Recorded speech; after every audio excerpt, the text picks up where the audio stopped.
The Gear Development Optimization update lands tomorrow on April 30th, and it's the biggest gear system rework Whirlwind's Meat has ever shipped.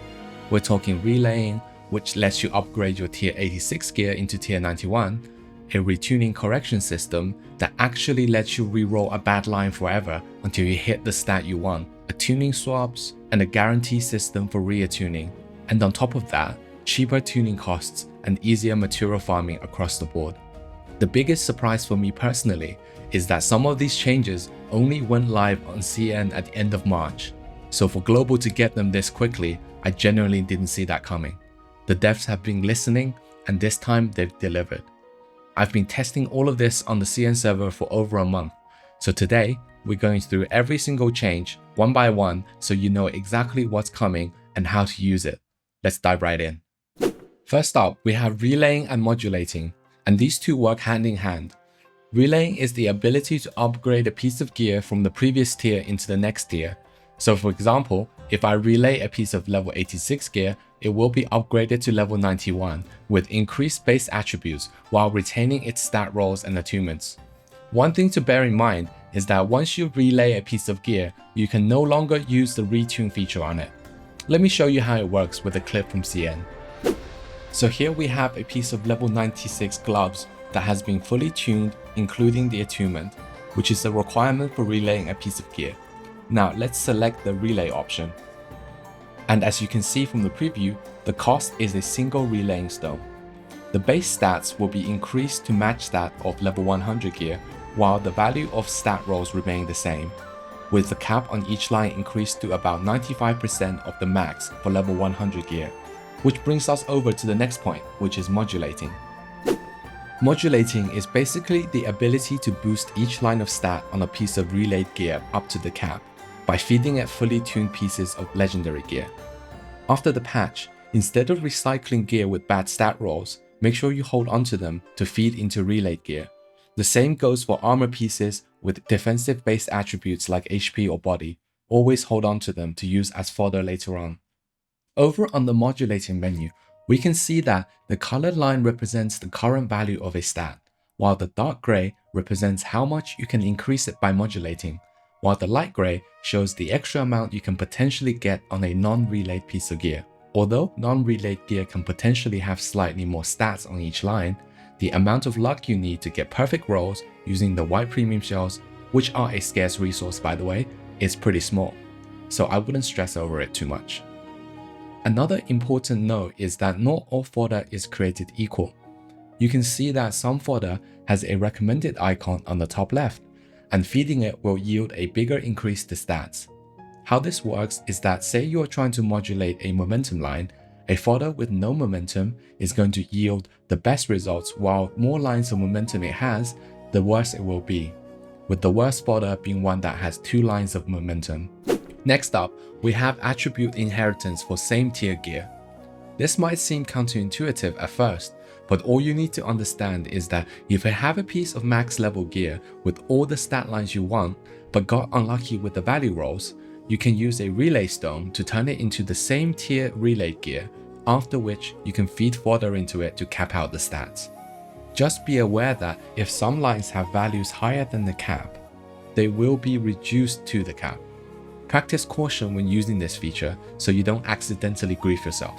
Moving on, we have the gear tuning and retuning optimizations, which contain 2 major changes as well as many smaller quality of life updates. The first major change is the ability to craft gold tuning shells from 3 purple shells. It costs no stamina and has no daily or weekly cap, so we should never use purple shells to tune gear ever again. Always turn them into gold shells first. The second major change is what I'm going to call infinite retuning with pity. Previously, we only got one chance to retune an unwanted line on each piece of gear. If we got unlucky, there was nothing we could do. After the update, not only can we keep retuning the same line until we get the desired stat, there's also a pity introduced, which means every time we roll away from a certain stat, it will be removed from the pool, giving us a higher chance to hit what we want on the next roll. You can check the list of available attributes in the new results preview menu from the tuning page. However, Please be aware that there is a 7-day cooldown on each retune, and you cannot retune relayed gear. There are a ton of small quality of life updates as well, which I will quickly summarize. Tuning shell supply will increase since we will be guaranteed a purple, gold or white premium shell for every 60 energy we spend. The drop rate for useless defensive stats as the initial attribute on armor pieces has also been reduced in favor of offensive stats like precision, crit, affinity and power. The minimum attribute attack lines have been removed from the retuning pool just like I predicted, which is great because it's never an optimal line for any build. Martial art boosting lines such as all martial art boost and umbrella and fan boost will now also increase healing instead of just damage, which makes gear tuning much more streamlined for healers. And lastly, the coin cost of tuning has been decreased for tier 91 gear onwards. This last change might not seem significant at first, but trust me, you will appreciate it a lot more as the level cap increases and the cost of everything such as leveling up martial art increases exponentially. Next up, we have some awesome changes for attunements. The first change is great for PvP players with the introduction of formless penetration to replace attribute-specific penetration on all 4 pieces of offensive gear, which are the 2 weapons, disc, and amulet. For PvE players, physical penetration will still be superior, but at least it will be easier to hit now since formless penetration, physical penetration, and physical resistance will be the only 3 options available. The addition of the reattunement guarantee system will also further improve the likelihood of hitting the right attunements, as well as finally making it possible to max out their values. How this works is that after every 6 attunement rolls on a piece of gear, we will get the option to pick a specific attunement. And if we pick the attunement that is currently equipped on that piece of gear, its value will increase. So even if you are the unluckiest person in the world, you will eventually be able to max out your attunements if you just throw enough reattunement stones at the problem. The final attunement change caught me by surprise because it was only recently added to the CN server back in March. And coupled with the reattunement guarantee, it completely changes the way we handle attunements. The attuning swap feature is basically the ability to spend 2 attunement stones and 2 reattunement stones to completely swap the attunements of 2 pieces of gear in the same slot, with the exception of weapons where all weapon attunements can be swapped with each other.